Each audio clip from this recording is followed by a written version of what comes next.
আব্দুল কাদের জিলানী বলেছেন, কুন বিইজনি, আমি বলি জিন্দা হও, আল্লাহর হুকুম না। নাউজুবিল্লাহ নাউজুবিল্লাহ, আস্তাগফিরুল্লাহ আস্তাগফিরুল্লাহ। এইসব কথা শোনার আগে আল্লাহ আমার মৃত্যু দিল না কেন?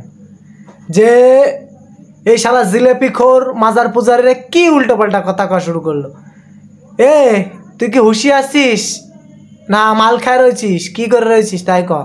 তুই এই যে ভুলভাল কথাবার্তা করছিস, আব্দুল কাদের জিলানীর নামে এই যে উল্টো পাল্টা বদনাম ছড়াচ্ছিস, তোর মতন এই যে মুরিদান রেখে তো উনি মরে গেছে, উনার তো মনে কর আচলা বাস ঠেলতেছে, তুই রাজা শুরু করেছিস। এইসব কথা যারা শুনবে, যারা এই শুনলেও তো মনে কর তার ইমান হারায় যাবে। এই যে উল্টো পাল্টা তোকে এইসব উল্টো পাল্টা কথা শুনলি, বুঝিস নি? আর যদি বিশ্বাস করে তাই তো আল্লাহর সাথে কুফরি করা হবে। তোরা কি শুরু করেছিস তাই বল। আব্দুল কাদের জিলানী বলেছেন, কুন বিইজনি, আমি বলি জিন্দা হও, আল্লাহর হুকুম না, আল্লাহর হুকুম না। নবীজির উম্মত কোন জায়গায় পাইছিস, কোন সূরায় পাইছিস, কোরআনের কোন আয়াত আছে আমাদের একটু বল ভাই তুই, আমরা একটু দেখি একটু পড়ি যে কোন জায়গায় আছে আর কোন নিশি আছে, আমাকে একটু জানা। কোরআন বাদে কি তোরা নতুন করে কি আজগবি আজগবি কথা বের করতেছিস তাই বল তো। হ্যাঁ তাই বল তুই। এই শালা তোরে তো মনে কর আর কি বলবো, কিছু বলার নেই, ভাষ্য নেই।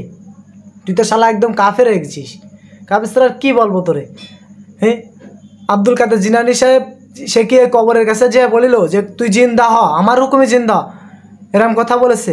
আল্লাহর হুকুম ছাড়া কোনো জিনিস কি কেউ জিন্দা করতে পারে? স্বয়ং আল্লাহ যদি মনে কর অর্ডার না দেয় তাহলে কি কেউ জিন্দা হতে পারবে? তুই আমার সেটা বল। শালা কথাবার্তা পাইছিস কোনে? মানুষের হুকুমে কোনো কাজ হয়?